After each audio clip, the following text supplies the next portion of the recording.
I wanted to make sure that we were up to speed on the expectation for the EVAAS reports. So there's really two things you're going to be doing with EVAAS this month. First is the comparison between the predicted and the actual outcomes for the EOCs. So that's just for biology, math 1, and English 2. And the second is you're going to create rosters for your current biology, math 1, and English 2 teachers. I will go ahead and say, if you're an overachiever, you want to get it out to other people, you can create rosters for any teacher. And that teacher may not have an exam associated with their course in EVAAS, but it will give test history, Lexile scores, and other information for them. So, to get started, if you created custom reports last semester for your teachers, all they need to do is access those reports. So here on my screen, I'm going to go to Custom Student Reports. I have one that I built for Miss Jansen's class at Robinson, just as an example. I'm going to pull that up, and what you'll see here is here are her students, and here are their projected state percentiles. On the goal summary report, or in the portal that we provided for you, the self-serve data tool that the accountability department did, you have the actual state percentiles. What you need to do is for every student, so this first student, Jalen Allenby, projected state percentile was an 88. You need to say, what did he actually get? Did he get a 92nd percentile, the 82nd percentile, or somewhere below that? And then need to indicate above predicted, at predicted, or below predicted.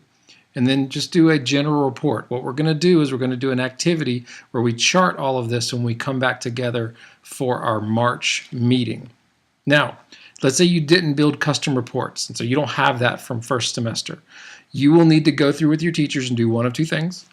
Give them access to search themselves or search with them. So you go into a student search. We're going to use J.M. Robinson just because as an example we'll do that. So I'm going to select the school as J.M. Robinson. You should not have to do this because your school should be selected already. I'm going to select math end of course. So end of course. I'm going to pull up math 1, level 3, and then change this from 0 to 100. Hit submit. And that's going to give me all the kids at J.M. Robinson High School. So you can see that 655 students. And then you would just need to go through with the teacher's roster and capture this. You could do it in a spreadsheet if you wanted to by pasting it, or you can just simply copy, write it down, or transpose it into a spreadsheet with their actual numbers. And remember, I gave you that spreadsheet that's located on our agenda and in the Canvas course and attached to this email as well. So you can do it that way as well. Those are the two ways that you can get that data. So I hope that helps. The second piece is for this semester, preferably by the end of really this week, February 19th. But as soon as you can get it done, you need to create custom student reports for each of your EOC teachers. So here's how you do that. Go to the reports, go to custom student reports, click Create New Report. I'm just going to name this Test Report. Hit Create. It will take you to the same screen to search. So I'm going to go in here. We're going to pick another school just to divvy it up. So Concord High School. This time I'm going to be looking at biology. So I'm still end of course.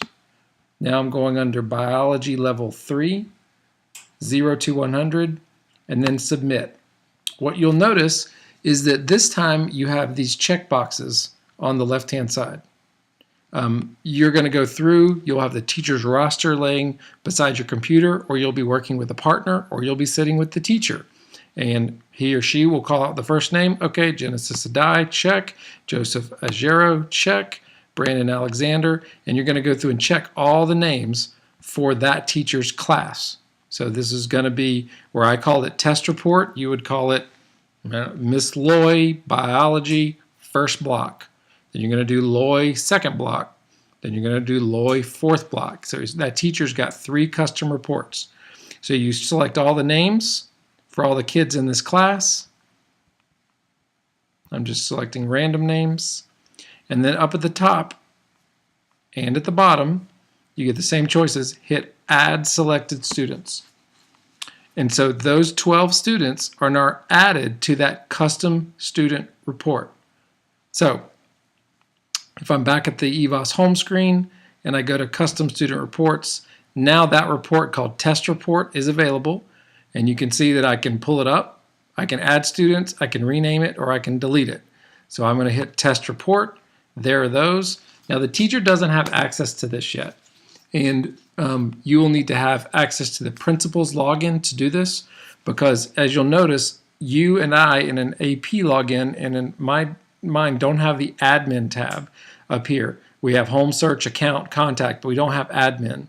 When the principal's login has an admin account and you log into the admin account, select a teacher's name, and then you can share the custom reports. So if we were using Miss Loy at Concord as an example, I would hit admin, select Miss Loy's name, add custom reports, and I would select the 3 for her class, add them, and the next time she logs in, she would have access.